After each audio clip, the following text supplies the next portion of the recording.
What's popping, guys? So the Steelers season is over, which means I can talk about things that are not just the Steelers.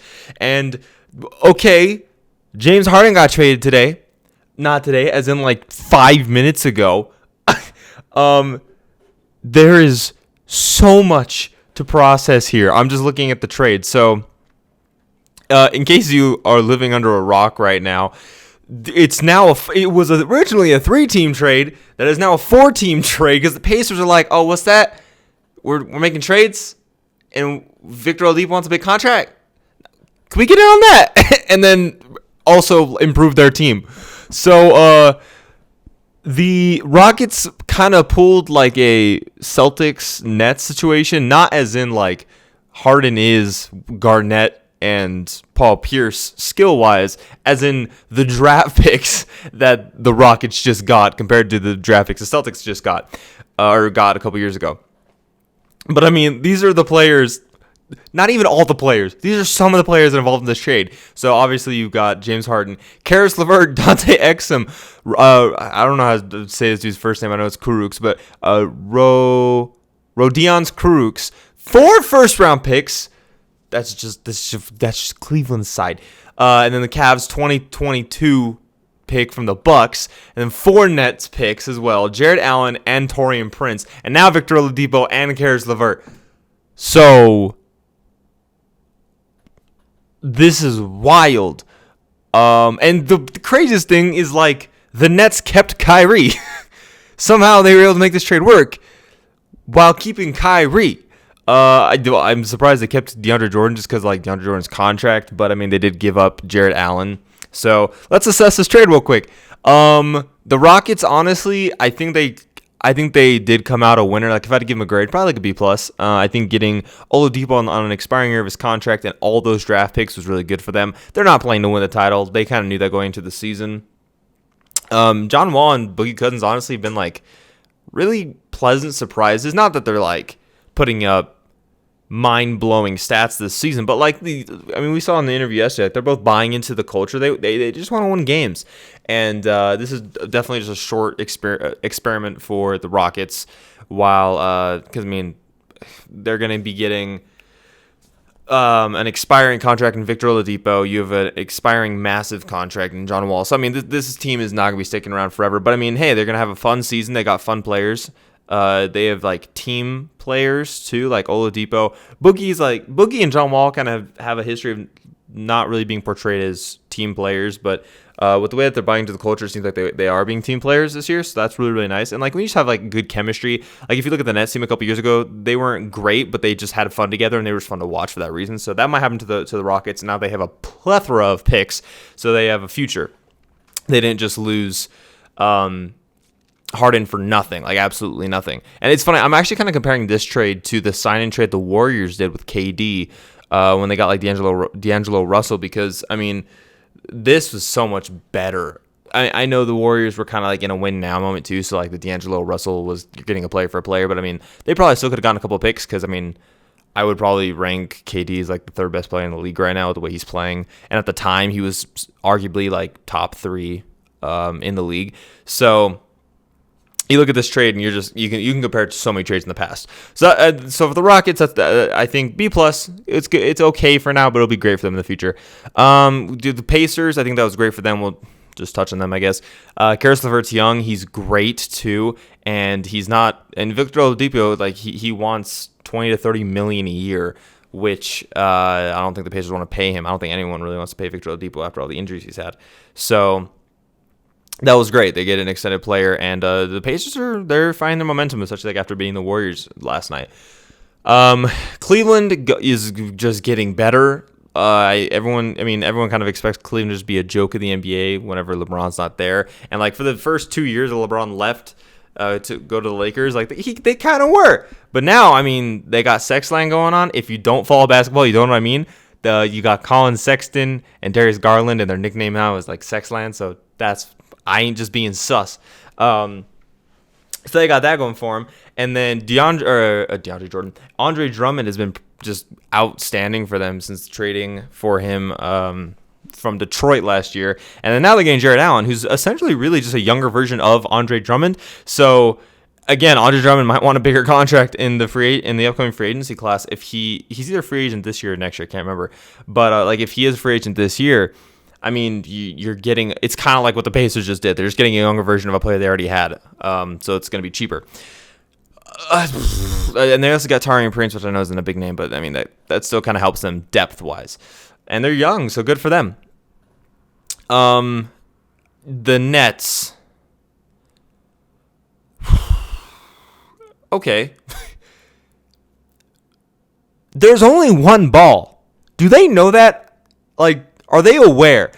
I'm not worried about KD's production. KD can play off the ball. KD is not a ball dependent player. He works well with the ball in his hands, but he doesn't need it to succeed. He can play off the ball. He can create his own space, his own way around the court. So that's not going to affect him too much.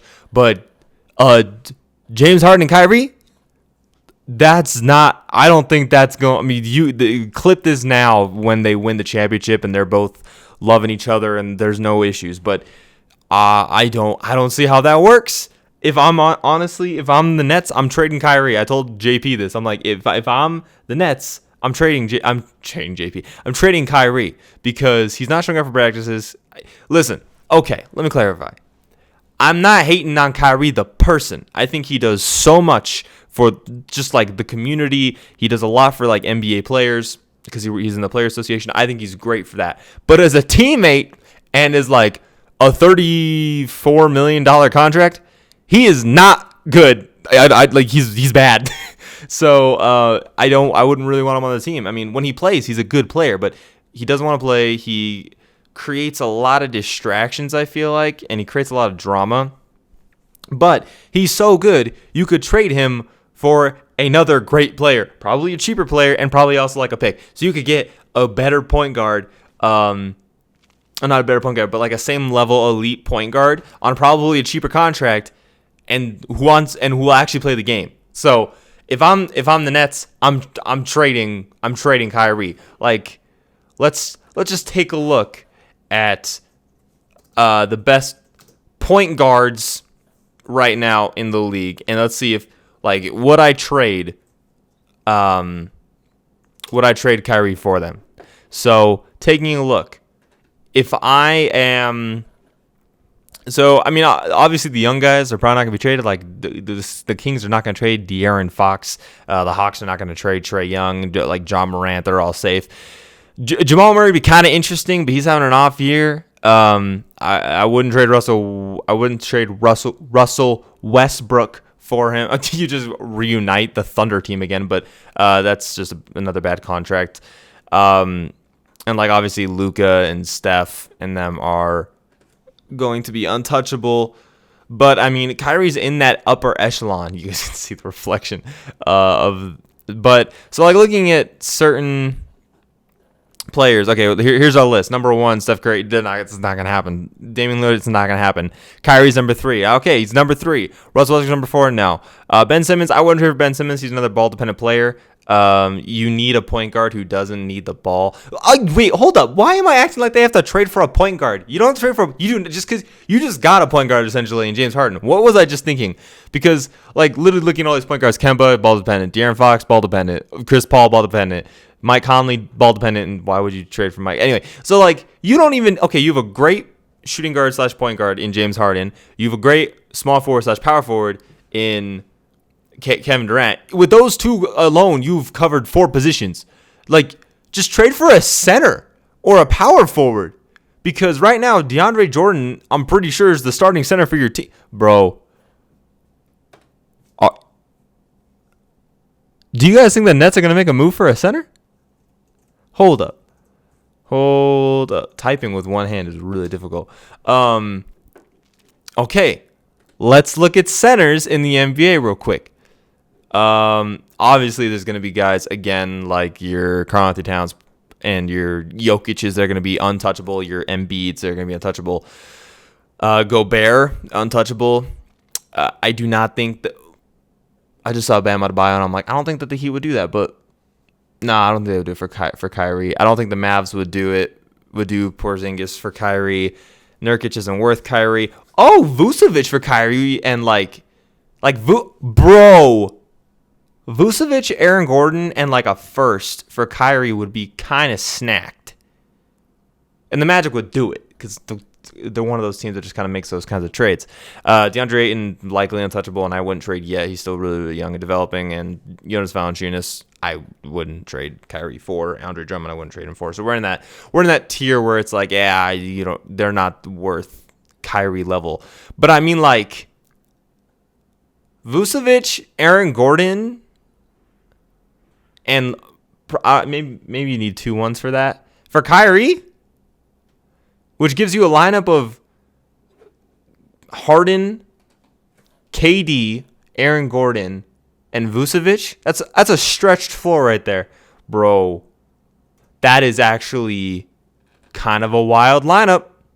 I kind of really like that.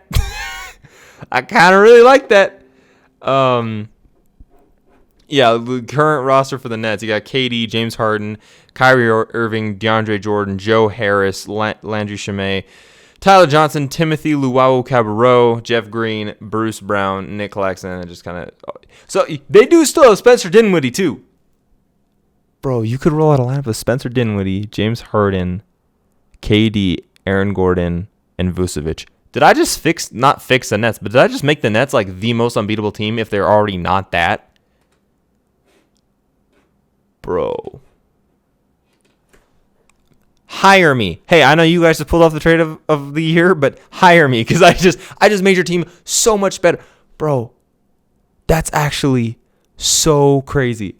I'm proud of myself for that. Leave your guys' comments what you think about that trade. My final, what I think they should do is like Kyrie for Vucevic, Gordon, and 2 first. That's what I think they should do. Just because Kyrie's not going to show up. He's not. And you're going to get 2 great players who can both stretch the floor. They're both defensively great because James Harden. That's my like worry with the Nets right now is they're not really very good defensively. Except for KD and like DeAndre Jordan is obviously a rim protector. But again, you have a kind of a Jazz problem here with DeAndre Jordan being on the floor because now you can leave if DeAndre Jordan isn't in the paint. You can just leave him because he's not going to shoot. He's not a jump shooter. He's a paint scorer. So that's a weakness right there, bro. Vucevic, Aaron Gordon, KD, Harden, Spencer Dinwiddie. I just created a NBA 2K team in the real world that is realistic. And they get 2 draft picks back. Then they just give up like they're all of them. Bro, hey Nets, watch this video. I think I just helped you guys. If this happens in real life too, this shit better go viral. This video better go. It is 3:00 p.m. On 1/13/2021. So if that actually happens, I predicted it super early. I predicted that. It's probably not going to happen, but I think that'd be really, really interesting. That's a great way to do it. You got to stretch. I've already explained why. So yeah, if I'm going to give grades, like I said, Rockets get a B+ for me. I think Pacers get an A- because you're getting a great player and you're getting off a possible bad contract. The Browns, the Cleveland Cavaliers get I'll give them a B+ as well, because it's a very similar situation to the Pacers. And then the Nets, I'm gonna give an A+ too, because again, if Kyrie plays every single game for the rest of the season, then don't trade him. Obviously, that's kind of thing. But I don't know if he's gonna continue being a distraction. Trade deadline is in a month. Oh, wait, what is trade deadline this year? I actually don't know because they started late. Usually it's in a month, so if it's 2 months from now, whatever. Yeah, man. The Magic aren't good. You should look to do that. Brooklyn. I don't know how any Eastern Conference team is going to stop this team, honestly. Uh-oh. Harden tweet didn't age well. This just got this notification. Harden tweeted... He promises he won't leave Houston. Someone said, never, ever, ever leave Houston, James Harden. And he responded, said, promise I won't. #Rocket for life. That was in 2017.